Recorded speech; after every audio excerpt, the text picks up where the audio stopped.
Subscribe to my YouTube channel for deeply emotional, romantic, and mature stories that echo through your heart. Don't forget to like, share, and comment to support meaningful storytelling. The doorbell rang at exactly 6:30, just as it had every evening for the past 3 days. Sarah wiped her flour-dusted hands on her apron and glanced at the mirror in the hallway, smoothing down her dark hair that had escaped its careful arrangement. She still wasn't sure why she bothered checking her appearance for Marcus after all. He was just David's old friend, visiting to pay his respects.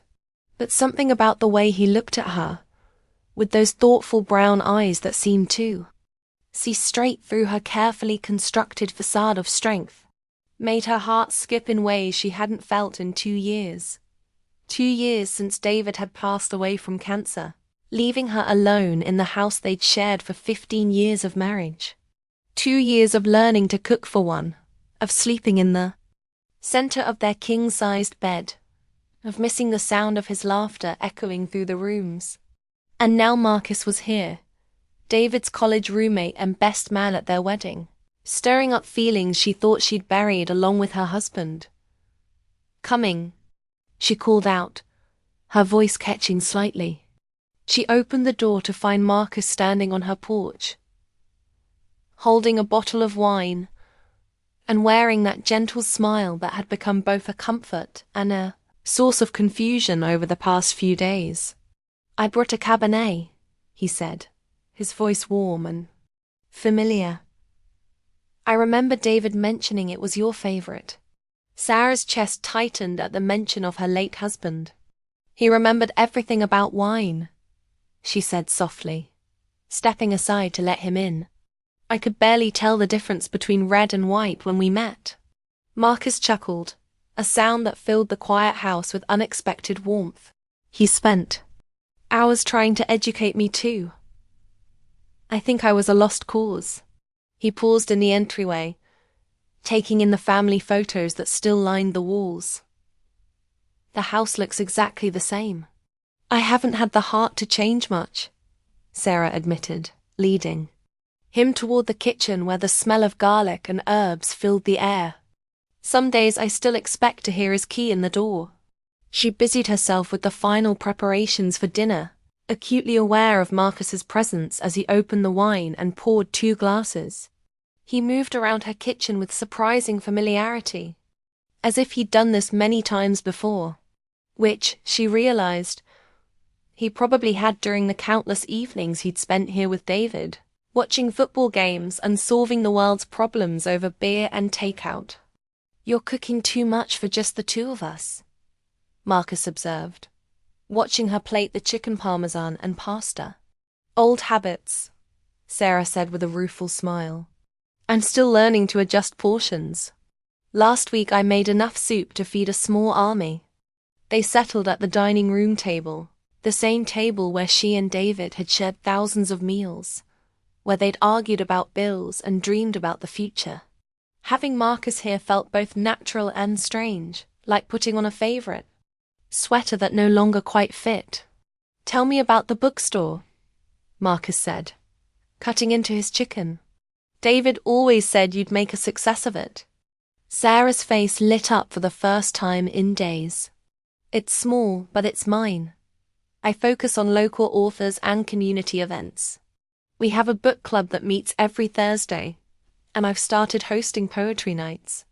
She paused, twirling pasta around her fork.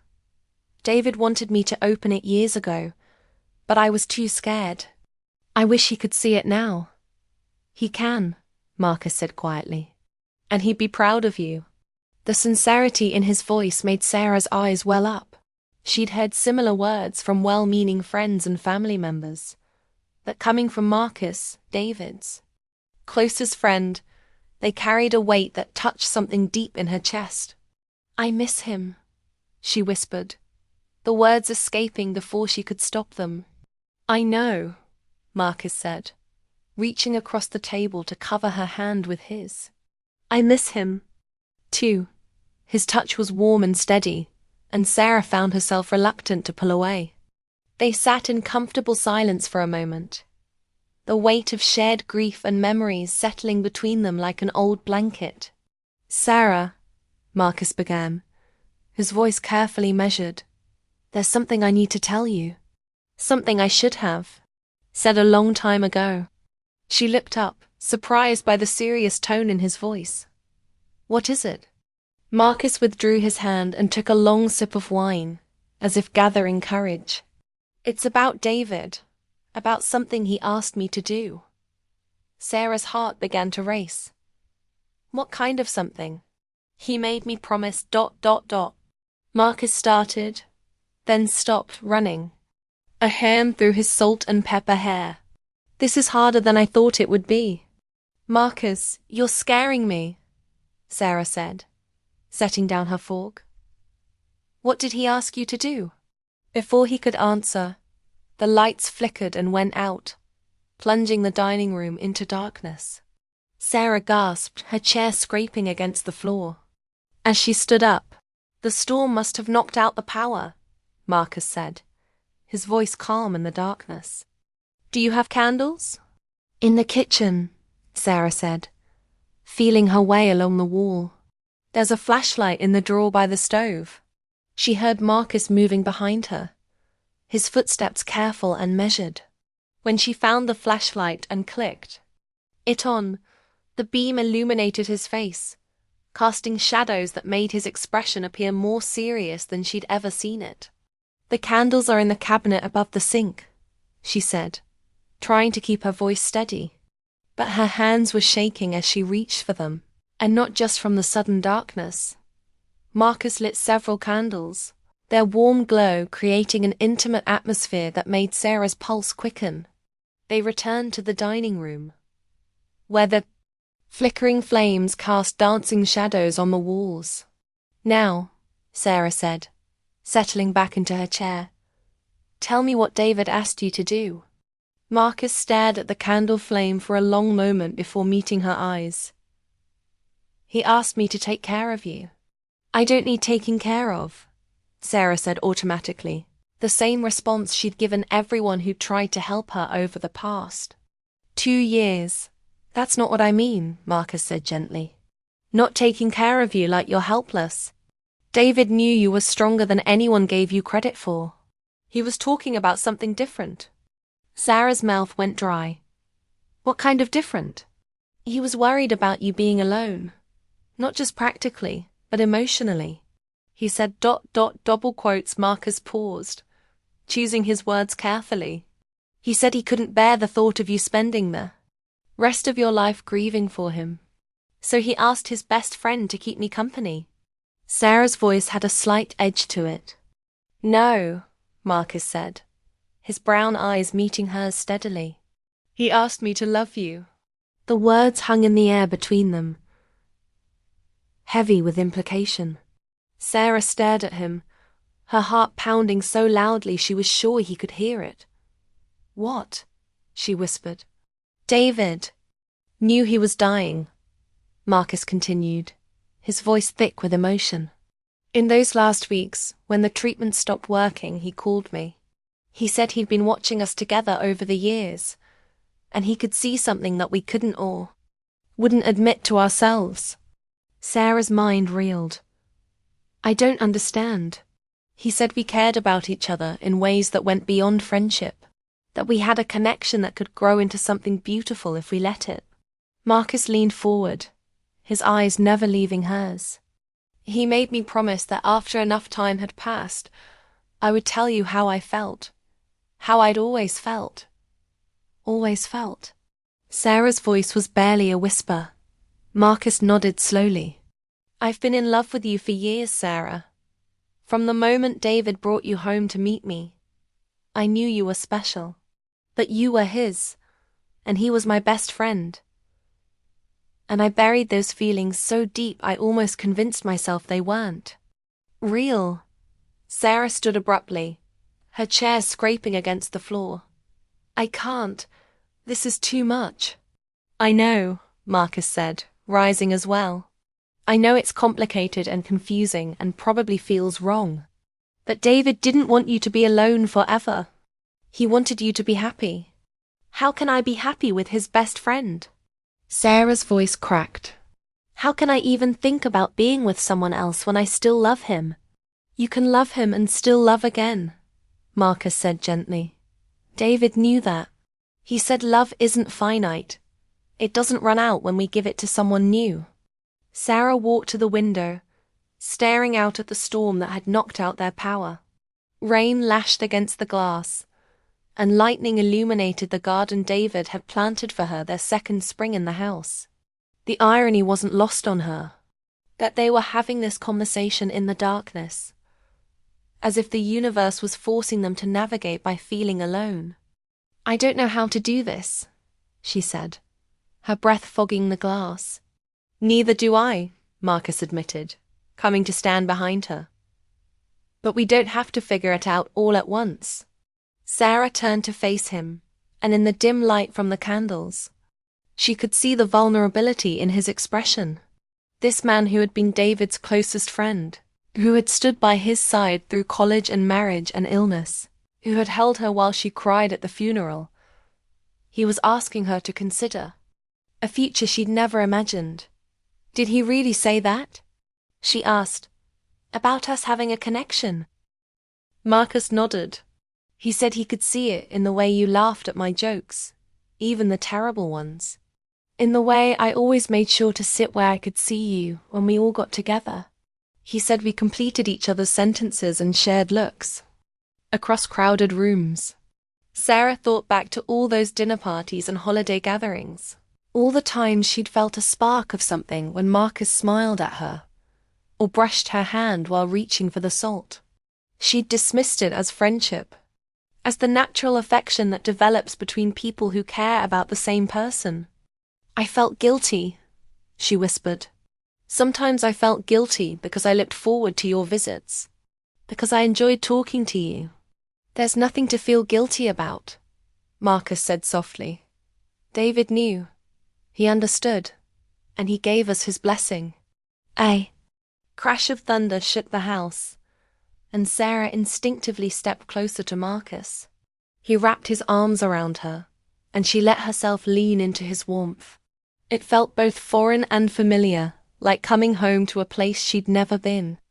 I'm scared, she admitted against his chest. Of what? Of forgetting him, of betraying his memory, of what people will think. She pulled back to look at him. Of not being enough for you. Marcus cupped her face in his hands, his thumbs gently, wiping away tears she hadn't realized were falling. You could never betray his memory by living your life.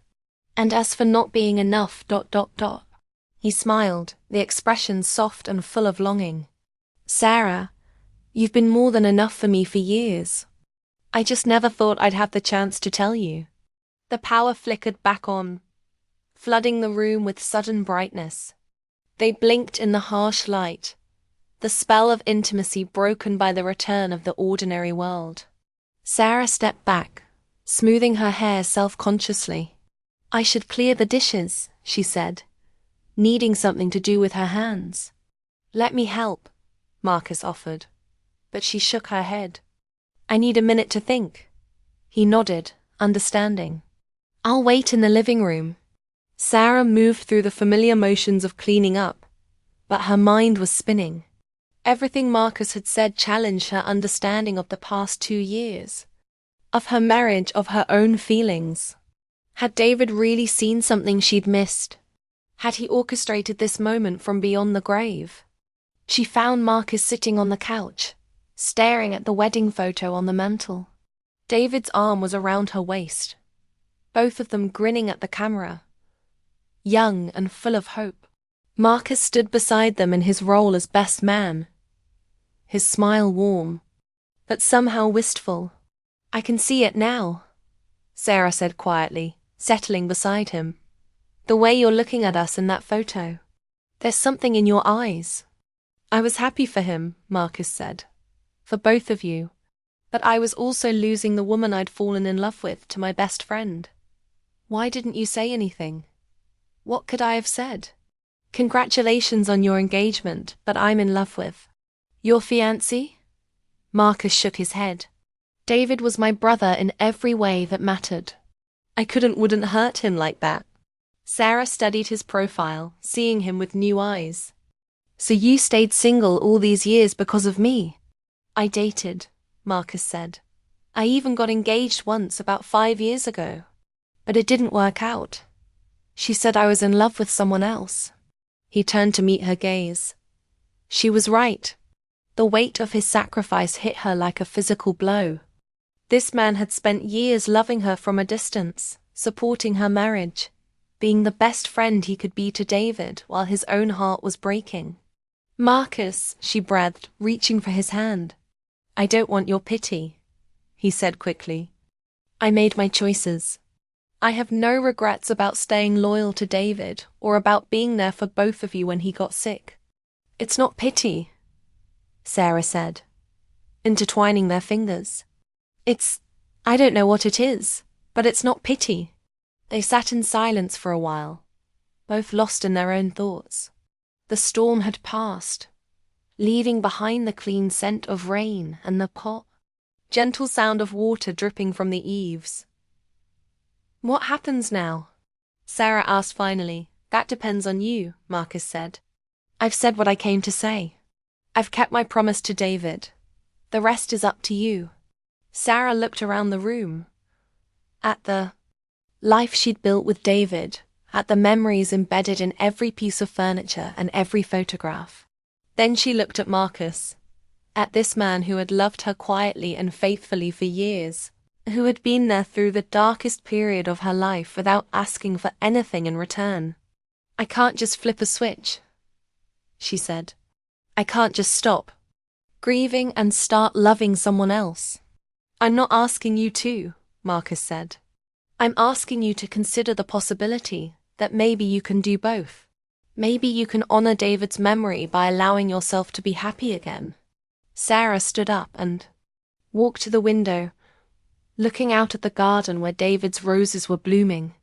He'd planted them the year he was diagnosed, saying he wanted to leave her something beautiful to remember him by. They came back every spring, faithful and lovely. A reminder of love that transcended death. He really said he wanted you to love. Me? She asked without turning around. His exact words were, promise me you'll take care of her heart. Promise me you'll help her remember how to love again. Marcus's voice was soft with memory.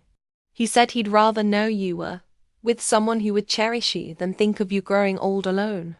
Sarah turned back to face him, seeing the truth in his eyes. David had always been generous with his love, always wanting the best for everyone around him.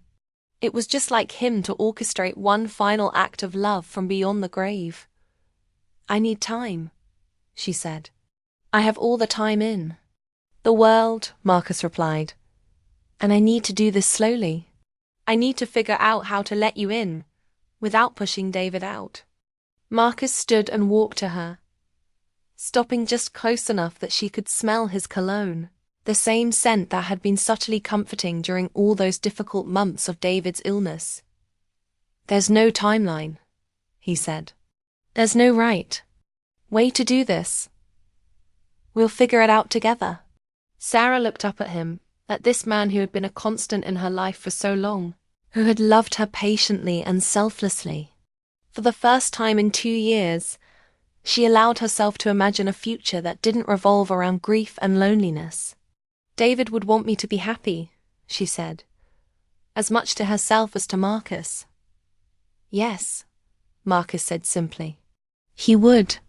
Sarah took a deep breath and made a decision that felt both terrifying and inevitable. Would you like to stay for coffee? We could ... more. Marcus smiled, the expression transforming his face with joy and hope. I'd like that very much. As they walked back toward the kitchen, Sarah caught sight of their reflection in the hallway mirror. They looked right together, she realized with surprise, like two people who belonged in each other's lives. Maybe David had seen something she'd been too blind to notice. Marcus, she said, stopping him with a hand on his arm. Thank you. For what? For waiting. for being patient, for loving me even when you couldn't tell me. She paused, gathering courage. For being exactly what David knew I would need. Marcus covered her hand with his eyes bright with unshed tears. Thank you for being brave enough to listen. Sarah smiled, feeling lighter than she had in years. And not being brave. And being terrified and doing it anyway. That's the definition of brave, Marcus said, leading her toward the kitchen where they would sit and talk until the early hours of the morning, beginning the slow and careful process of building something new from the foundation of shared love and loss. Outside, the storm had passed completely, leaving behind a star-filled sky and the promise of a new day. In the garden, David's roses glowed in the moonlight, their beauty undiminished by the rain, their roots deep and strong and eternal. Just like love, Sarah thought. Just like the love that had brought them to this moment, and the love that would carry them forward into whatever came next. The future was uncertain, full of questions and complications, and the delicate work of learning to love again. But for the first time since David's death, Sarah felt ready to face it. Not alone, but with someone who understood both her grief and her hope. Someone who had been chosen for her by the man she would always love. As Marcus put the coffee on and Sarah found herself laughing at one of his stories, she could almost feel David's presence in the room, his approval warming her. Like sunlight, he had given her one last gift, the chance to love again, to be loved in return, to step out of the shadow of loss and into the light of possibility.